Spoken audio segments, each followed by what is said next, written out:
Welcome folks, my name's Jamie Carl and welcome back to the channel. I just wanted to share with you that I've upgraded recently to the Mathews VXR and I went with the 31.5 inch axle to axle size because my draw length is 29.5.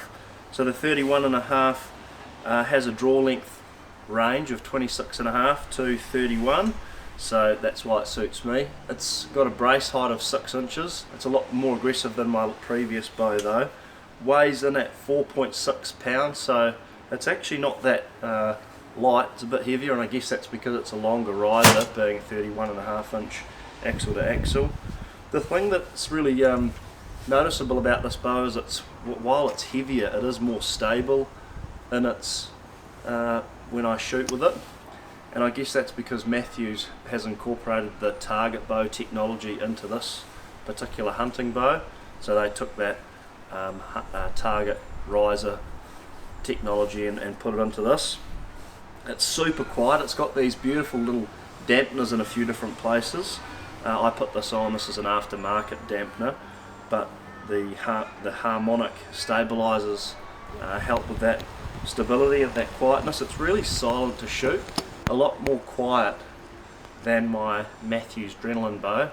So the cam system is still a cross-centered cam system, and it's got a switch weight which allows you to put in like a module. I've got a module in here for 70 pound, and that's coming out in the chronograph at 286 feet per second, if I remember rightly.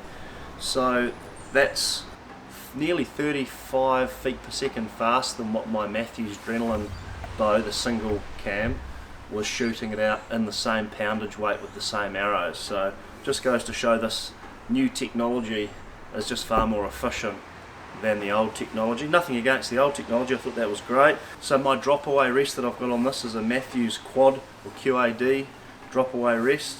Really neat little rest system, and I've put a React 5-pin sight on it, which is really cool. You can just adjust this with no need for any Allen keys. It's all just adjustable by dials. And I've got the Mathews quiver that it comes with, so really easy to put on and off.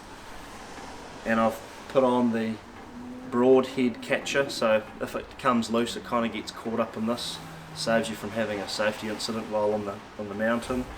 And so the arrows that I'm shooting are a 340 spine Easton Axis 5mm diameter, so it's not the thickest diameter, and I've got 125 grain single bevel broadheads on it, and that's a 2-blade broadhead.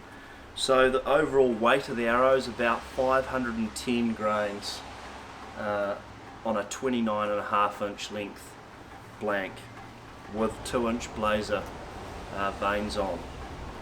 So I haven't worked out what the energy per foot-pounds of square inch is, but it's what I choose to shoot for a big game, and that's what I would take for a sambar or elk or red deer for that matter.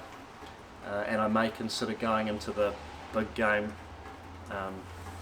the dangerous big game arrow in 300 spine if I was going to chase buffalo up in the Northern Territory. So yeah, plenty of options with this bow.